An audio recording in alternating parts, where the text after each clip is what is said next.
Baik, kita mulai. Bismillahirrahmanirrahim. Alhamdulillah wassalatu wassalamu ala Rasulillah wa ala alihi wa sahbihi wa mawalah wa la hawla wa la quwata illa billahi wa ba'du. Baik, kita lanjutkan kajian kita di pagi ini, masih membahas kitab Qawaidul Arba', dan kemarin kita sudah menjelaskan muqaddimah dari kitab Qawaidul Arba'. Kita masuk pada kaedah-kaedah, dan ini penting dipahami karena kaedah-kaedah ini menyangkut akidah kita. Sekali lagi saya minta antum menghafal matannya, kemudian di store sama ustadz yang bimbing antum di pagi hari itu. Kita masuk al-qaidatul ula, kaidah yang pertama dari Qawaidul Arba' ini. Qala al-muallifu rahimahullahu ta'ala, an ta'lama anna al-kuffara alladzina qatalahum Rasulullah sallallahu alaihi wasallam mukirruna bi anna Allah huwal khaliqul mudabbir wa anna dhalika lam yudkhilhum fil Islam. Wad dalilu qauluhu ta'ala, qul man yarzuqukum minas sama'i wal ardi amma yamliku as-sam'a wal absara wa man yukhrijul hayya minal mayyit wa yukhrijul mayyita minal hayy wa man yudabbirul amra fasayaquluna Allah faqul afala tattaqun. Perhatikan kaidah yang pertama, an ta'lama, agar engkau mengetahui, annal kufar, bahwa orang-orang kafir, alladzina qatalahum Rasulullah, yang diperangi Nabi sallallahu alaihi wasallam, mukirruna, mereka menetapkan, bi annallaha, bahwasannya Allah huwal khaliq, dia adalah sang pencipta, al mudabbir, sang pengatur, wa anna dzalika, dan yang demikian itu, lam yudkhilhum fil Islam, tidak memasukkan mereka ke dalam Islam. Adapun dalilnya adalah firman Allah Azza wa Jalla, qul man yarzuqukum minas sama'i wal ardi, katakan ya Muhammad, siapa yang memberikan rizki kepada kalian dari langit dan bumi. Amma yamlikus sam'a wal absar, siapa orang yang memiliki pendengaran dan juga penglihatan. Wa may yukhrijul hayya minal mayyit, dan siapa pula yang mengeluarkan dari kehidupan kepada kematian, dari yang hidup. Wa man yukhrijul hayya, dan siapa pula yang menghidupkan dari kematian. Wa yukhrijul mayyita minal hayy, atau sebaliknya, mematikan dari kehidupan. Wa man yudabbirul amra, dan siapa pula yang mengatur seluruh urusan alam semesta ini. Fasayaquluna Allah, maka mereka orang-orang musyrik itu akan mengatakan Allah. Fakul, katakan, afala tattaqun, kenapa kalian tidak bertakwa. Baik, perhatikan kaidah ini, maksudnya apa? Syekh di sini mencantumkan dalam Qaidatul Arba' ini, dalam kaidah pertama. Jadi Syekh ini mengatakan, kalau orang hanya meyakini tauhid rububiyah, tauhid itu ada tiga. Yang pertama rububiyah. Apa itu rububiyah? Rububiyah itu tauhid yang berkenaan dengan semua perbuatan Allah. Jadi mengesahkan Allah dalam perbuatannya, itu disebut rububiyah.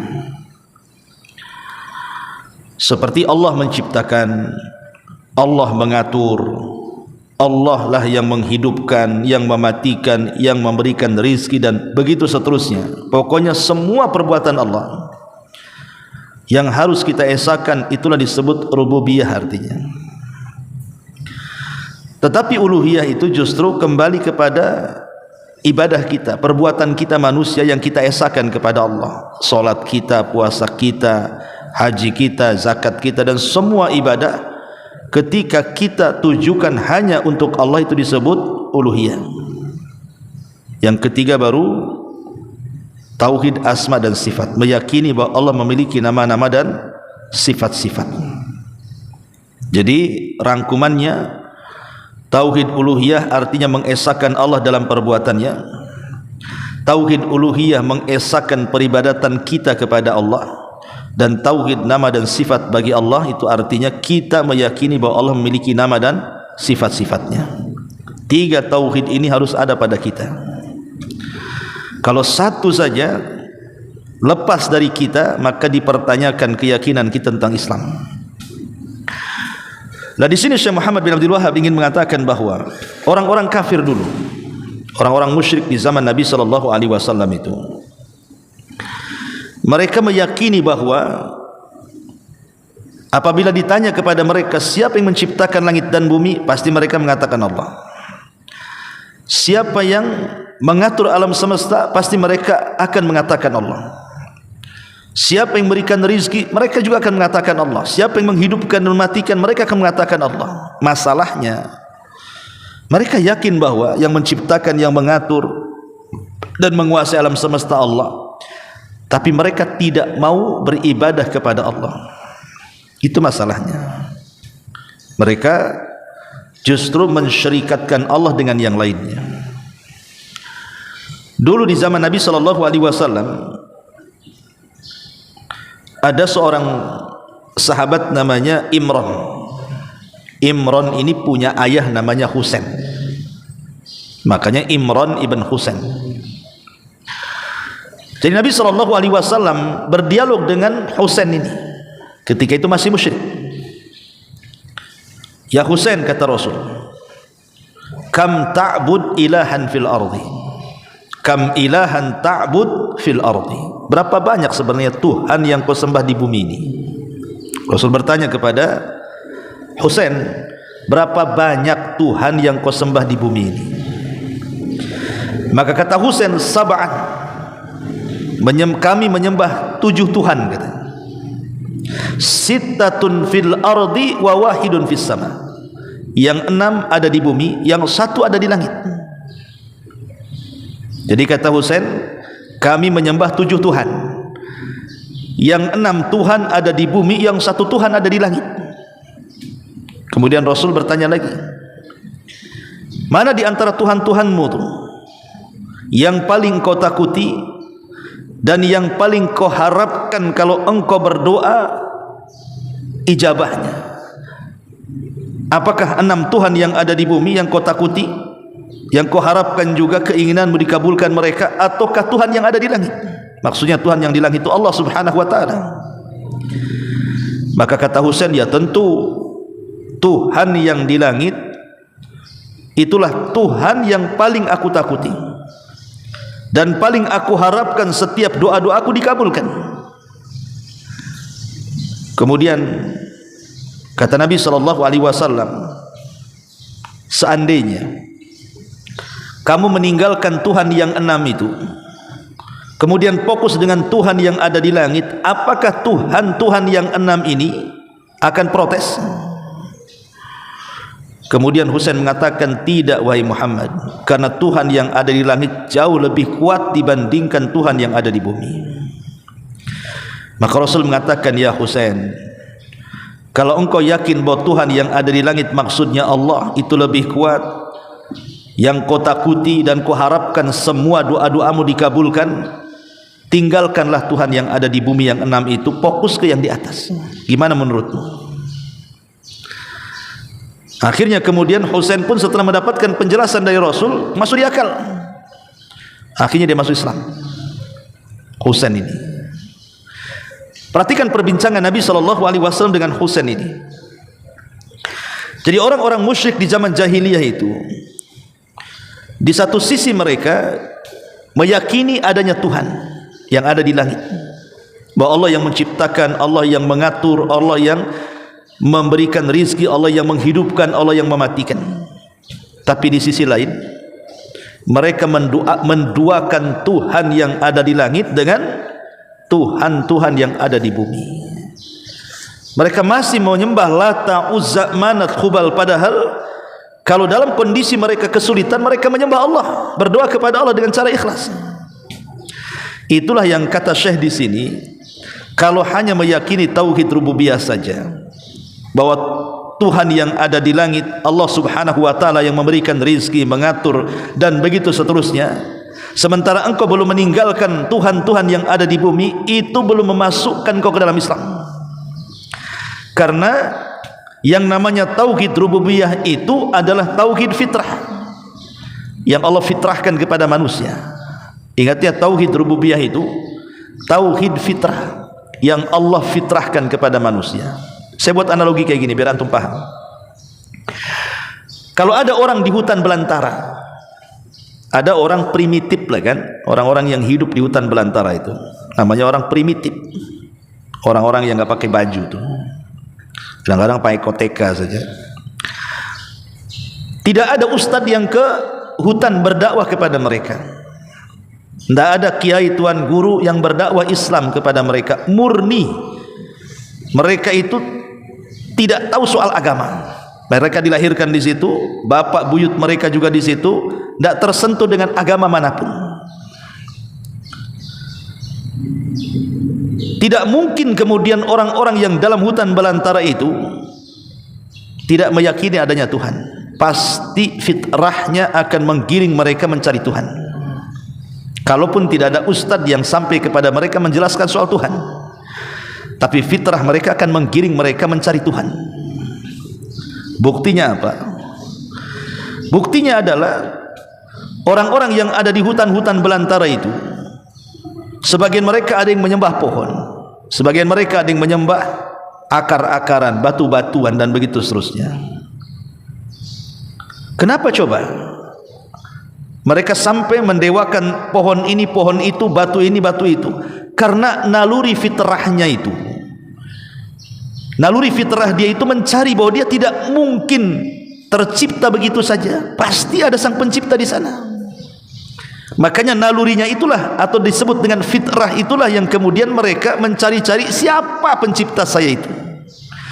Cuman karena tidak ada yang menjelaskan siapa Tuhannya, makanya salah ketika mengambil sesembahannya. Akhirnya pohon disembah, binatang disembah, batu disembah gitu kan. Tapi dari sini kita tahu bahwa ada naluri fitrah, bahwa manusia itu dibekali rububiyah, bahwa di sana ada sang pencipta, di sana ada sang pemberi rizki, di sana ada sang penghidup dan pemati, sang penguasa alam semesta. Tahu itu, padahal tidak ada ustadz yang masuk ke dalam hutan itu. Dari sini bahwa rububiyah itu fitrah. Semua manusia, tidak mukmin, tidak kafir, mereka meyakini tentang rububiyah itu, bahwa tidak ada yang menciptakan kecuali Allah, tidak ada yang mengatur kecuali Allah, tidak ada yang menguasai kecuali Allah. Termasuk orang-orang yang dalam hutan belantara yang saya contohkan itu. Lah makanya kemudian Syekh di sini mengatakan orang-orang kafir itu, mereka mengakui bahwa Allah itu pencipta, pengatur, penguasa dan begitu seterusnya, tapi tidak memasukkan mereka ke dalam Islam. Kenapa? Karena tauhid rububiyah saja tidak cukup, harus ada tauhid uluhiyah. Seolah-olah Allah ingin katakan dalam surah Yunus 31 ini, kalau kalian sudah mengakui yang menciptakan kalian Allah, kalau kalian mengakui bahwa yang mengatur alam semesta ini Allah, kalau kalian mengakui bahwa yang menghidupkan dan mematikan ini Allah, lah kenapa kalian malah menyembah kepada selain Allah? Sembahlah Allah yang menciptakan kamu, harusnya seperti itu. Nah, inilah maksudnya orang-orang musyrik itu ketika Rasulullah SAW berdakwah kepada orang-orang jahiliyah itu, seolah-olah Rasul ingin katakan, kalian yakin bahwa yang menciptakan Allah, yang mengatur Allah, yang menguasai Allah, kenapa kalian menyembah Lata, Uzza, Manat, Saif, Nailah dan berhala-berhala yang lainnya?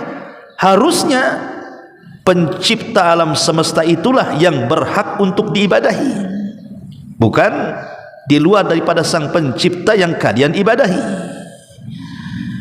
Dari sini kita tahu bahwa Syekh Muhammad bin Abdul Wahab ingin menjelaskan bahwa semata-mata meyakini rububiyah itu tidak cukup, kecuali harus ada uluhiyah. Tadi saya sudah katakan rububiyah itu beriman kepada Allah dari segi perbuatan, kalau uluhiyah itu beriman kepada Allah atau mentauhidkan Allah dari segi peribadatan kita kepada Allah.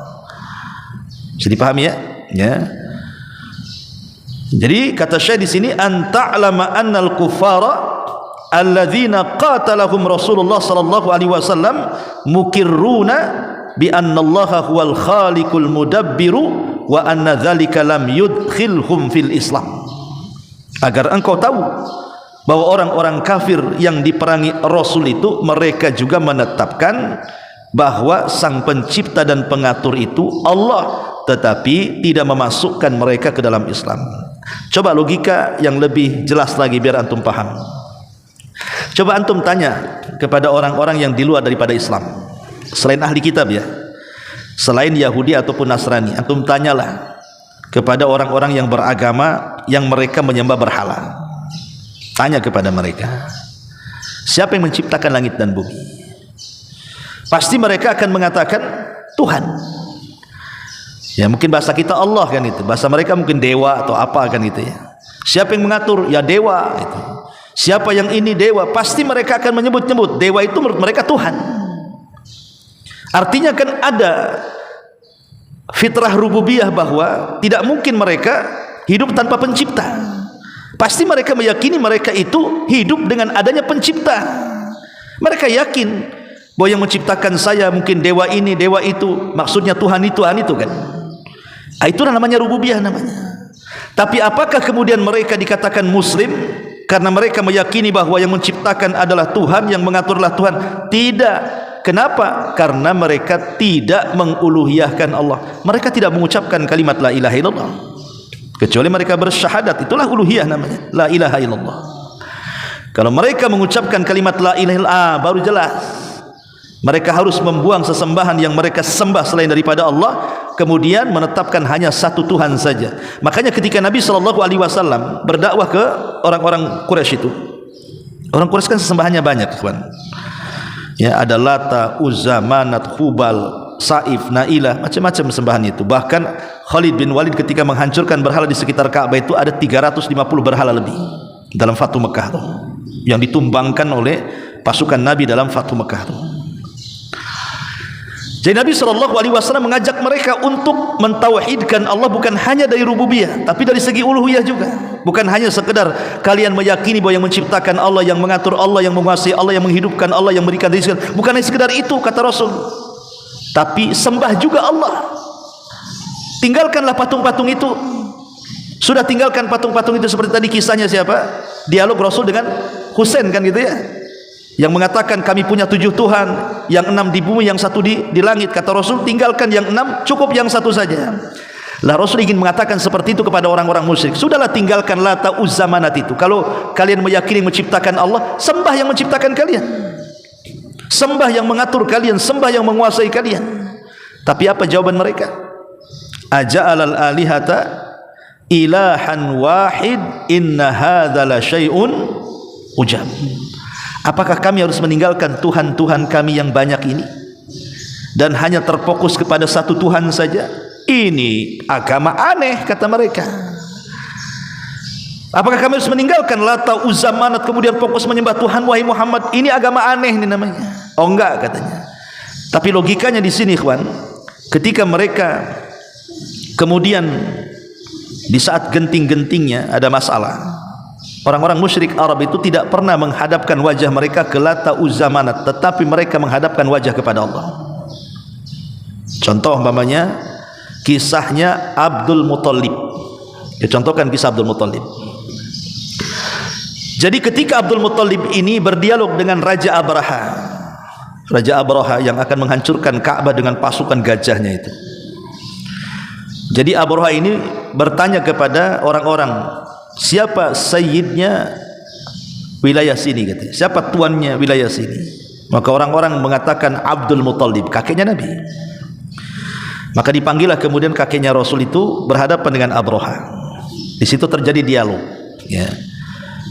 Abdul Muthalib pakai bahasa Arab, Abraha pakai bahasa Ethiopia, kan tidak nyambung tuh. Akhirnya menggunakan penerjemah. Lah, ketika terjadi dialog, kemudian Abraha bertanya kepada Abdul Muttalib soal bagaimana pendapat dia bahwa dia akan menghancurkan Ka'bah. Sebenarnya Abraha itu kan dibandingkan orang-orang musyrik Arab kan lebih dekat kepada kita karena dia kan agamanya Nasrani. Sementara orang Arab itu umumnya musyrik. Ya. Tapi kenapa Allah tidak izinkan dia menghancurkan Ka'bah? Justru dikirim burung ababil coba. Karena 50 hari setelah penyerangan itu lahir Nabi. Jadi Allah tidak izinkan Ka'bah dihancurkan Abraha karena 50 hari setelahnya lahir Nabi SAW.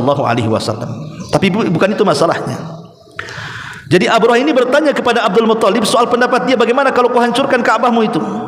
Disangkanya Abraha, Abdul Muttalib akan membela dan merengek-rengek, jangan kau hancurkan. Enggak, rupanya dia tenang-tenang saja. Justru dia berbicara soal lain dan mengatakan, wahai Abraha, anak buahmu mencuri 200 untaku, kembalikan. Kata Abraha, Ka'bahmu mau kuhancurkan, kok pula bicara unta, katanya. Dari sini lihat, perhatikan ucapan Abdul Muttalib. Apa kata Abdul Muttalib kepada Abraha? Dia mengatakan, adapun Ka'bah itu falahu rabbun yahmi. Adapun Ka'bah itu ada Tuhannya sendiri yang akan melindungi. Ucapan Abdul Muttalib ini meyakini bahwa di sana ada Tuhan yang akan melindungi Ka'bah. Itulah namanya fitrah rububiyah namanya. Kemudian kata Abraha, baik kalau begitu ku hancurkan Ka'bah. Maka Abdul Muttalib kemudian segera pergi dari Abraha menuju Ka'bah, kemudian meminta kabilah-kabilah yang ada di sekitar Ka'bah untuk menjauh. Tapi sebelum Abdul Muttalib meninggalkan Ka'bah, dia berdoa kepada Allah. Padahal di dalam Ka'bah itu banyak patung, ada Lata, ada Uzza, bahkan Hubal itu di dalam Ka'bah tuh. Tapi Abdul Muttalib tidak meminta kepada Hubal yang ada dalam Ka'bah, justru mengangkat tangan ke langit dan mengatakan, ya Rabb, lindungilah Ka'bah dan Mekah. Lihat, orang-orang musyrik Arab itu di waktu mereka susah, mereka menghadap kepada Allah dan berdoa dengan ikhlas. Artinya meyakini bahwa di sana ada Tuhan, di langit itu ada Tuhan yang menciptakan dan yang mengatur. Masalahnya mereka tidak mau menyembah Tuhan yang ada di langit, malah menyembah Tuhan yang ada di bumi. Padahal mereka meyakini bahwa Tuhan di langitlah yang menciptakan, mengatur, menghidupkan, mematikan, dan begitu seterusnya. Maka kata Syekh, kalau hanya semata-mata meyakini rububiyah, belum memasukkanku ke dalam Islam, katanya. Harus adanya uluhiyah. Apa sasaran Syekh Muhammad bin Abdul Wahab dalam kaidah pertama ini? Sasarannya untuk siapa?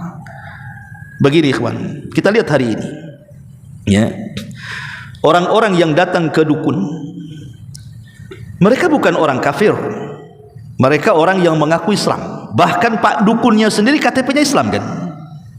Pak dukunnya lo KTP-nya Islam, yang datang ke dukun juga orang Islam, yang membuat jimat orang Islam, yang mengkonsumsi jimat juga orang Islam, yang datang ke kuburan, yang dipendam dalam kuburan itu yang kononnya wali-wali, orang-orang soleh, mereka juga orang Islam. Yang datang ke kuburan juga orang Islam. Mereka orang Islam kan? Mereka yang datang-datang ke kuburan, ke dukun, meminta jimat, tangkal dan yang lainnya itu semua orang Islam, KTP-nya Muslim. Kalau dikatakan kafir marah mereka. Ya. Artinya bahwa kalau mereka, kita katakan kepada orang yang datang ke dukun itu, kamu yakin enggak yang menciptakan Allah? Pasti mereka mengatakan, yakinlah yang menciptakan saya Allah. Yakin enggak yang memberikan rizki kepada kamu Allah? Ya yakinlah yang memberikan rizki Allah. Yakin yang menghidupkan matikan Allah? Yakin. Pertanyaan saya, kenapa kau datang ke dukun? Kenapa tidak langsung meminta kepada Allah? Kenapa kau datang ke kuburan meminta-minta di kuburan? Kenapa tidak minta langsung kepada Allah? Kenapa kau percaya tangkal dan jimat untuk rezeki? Kenapa tidak minta rezeki kepada Allah? Gitu maksudnya. Ya, jadi semata-mata kau yakin Allah yang menciptakan, yang mengatur, yang berikan rizki. Kalau tidak mentauhidkan uluhiyah, masih datang ke dukun, masih datang ke kuburan, masih datang sini, maka itu bukan ajaran Islam, bisa mengeluarkan dari Islam. Makanya Syekh di sini ingin menegaskan soal itu. Keyakinan rububiyah saja kurang, Harus ada keyakinan uluhiyah. Tapi keyakinan uluhiyah juga kurang kalau tidak yakin dengan rububiyah. Makanya tauhid ini tidak bisa dipisahkan satu dengan yang lainnya. Itulah maksudnya kenapa Syekh memberikan kaidah ini, bahwa keyakinan Allah menciptakan, mengatur dan juga menguasai serta menghidupkan, mematikan, menghancurkan dan binasakan atau yang lainnya tidak cukup kalau kita belum meluruskan uluhiyah kita. Ya, ini kaidah yang pertama. Ya, taib, saya kira ini saja satu kaidah. Saya minta antum ya, ini ada Ustaz Aswad juga. Tadi saya tanya belum ada setoran nih Ustaz. Ya, nanti saya minta setorannya. Setoran Qaidul Arba. Ini kan mumpung belum jauh nih. Kalau sudah jauh nanti malas nanti ngapalnya. Ya. Jadi kalau bisa setoran setiap hari, entah 2 baris, 3 baris kan. Nah, jadi nanti kalau selesai saya tidak langsung ke ganti kitab lain. Nanti kalau sudah selesai baru setorannya sama saya. Kalau sudah selesai kaidah yang keempat, makanya saya buat sedikit-sedikit aja, ya biar antum bisa menghafal. Wallahu alam. Subhanaka wa bihamdika asyhadu an la ilaha illa anta astaghfiruka wa atubu ilaik. Allahu ta'ala. Assalamualaikum warahmatullahi wabarakatuh.